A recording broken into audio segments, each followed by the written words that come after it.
I propose to Congressman Filner to charge 25 cents a vehicle entering Mexico through in San Ysidro and Otay Mesa, which would create $4 million a year, earmarking it to clean up the Tijuana River. And I just suggested to this young lady here that works for Mr. Pettis to contact Congressman Filner and promote that to even include Calexico, and that money would stay into the districts. I don't know how many people cross Calexico's border. It's not 3 million people. About 3 million. You get 25 cents per vehicle, and we're earmarking that money to keep into your area. 600,000 people? Sir, could you repeat your name? Richard Tynan, Richard? Tynan. Okay. And if you all would make sure that you signed in so that we have your proper spelling of your name for the record, please. And I also talked to Congressman Brian Bilberry on that. But it takes, excuse me, the federal government, because it's an international way where you're crossing, it has to be a federal bill that would go in front of Congress. So if we can get everybody here to push on their congressman to help do that, that would give both areas money to help clean up, and then earmark part of it later on down the road to help clean up Mexico's problem. And you can do it bilaterally, and you keep the money into the areas and not dumped into a general fund.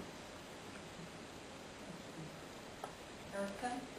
To your question with regards to whether there's money in the federal funding package for this purpose, we started looking into that. We've been exploring opportunities. But one of the challenges that we have is that we currently have essentially $14 million that we can't access because we don't have a match. So we can't use federal stimulus dollars to match because it's federal money. So we really need to figure out a way to get a commitment from locals and state to be able to access the 14 million that we currently have, and then anything on top of that from the Fed through the stimulus packet will, supplement that. But I think that's the frustration that we have currently. Any other questions or comments from the council? And we'll be talking about this topic in more detail later in the morning. Yeah? Yeah, one question. We've been talking a lot about the public health side of the equation, which in and of itself is a serious concern, and I think an issue that warrants almost full attention at this point. But the Assembly member made reference to the condition of the river being an impediment to economic development and jobs growth. Is there anyone here who can speak to what the long-term vision is? I mean, let's assume that the river was cleaned up and things were as we would hope them to be. What kinds of investment or jobs opportunities might we see going into this area, but for the condition of the river? I could kind of speak about it. I don't consider myself a full authority, or somebody else could. Or if somebody else could speak on behalf of that. So my name is Sky Ainsworth. I'm here representing the city of Calexico. Could you restate your question, please?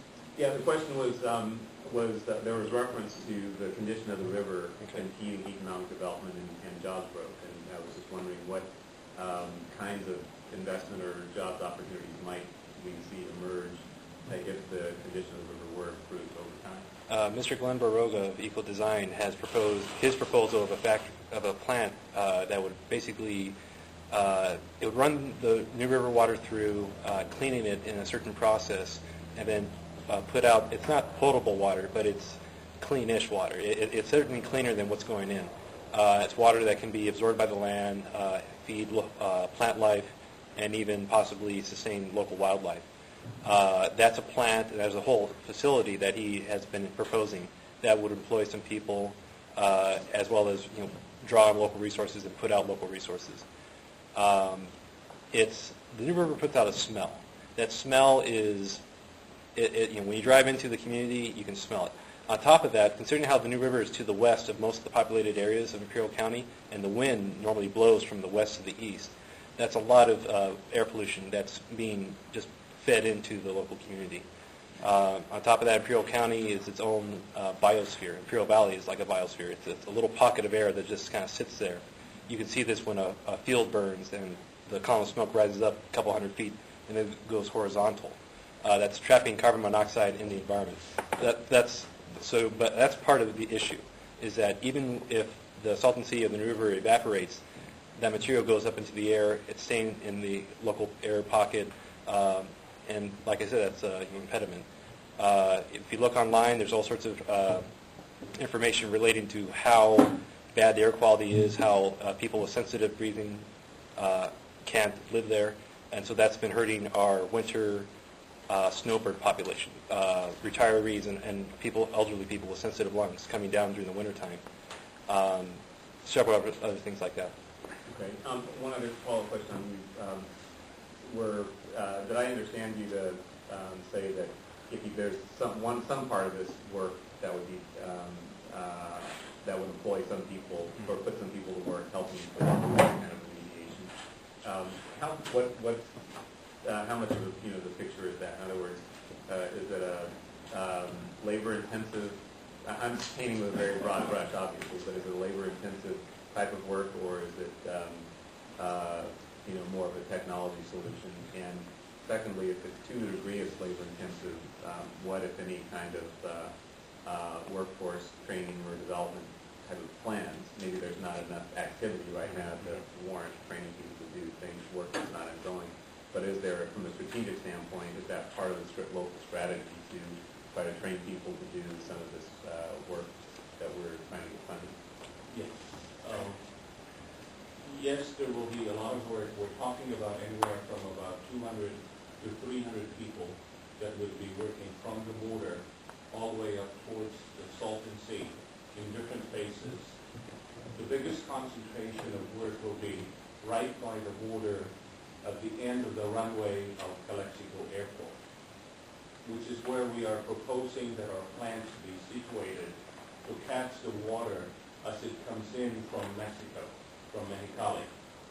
So the water is cleaned up over there through certain process.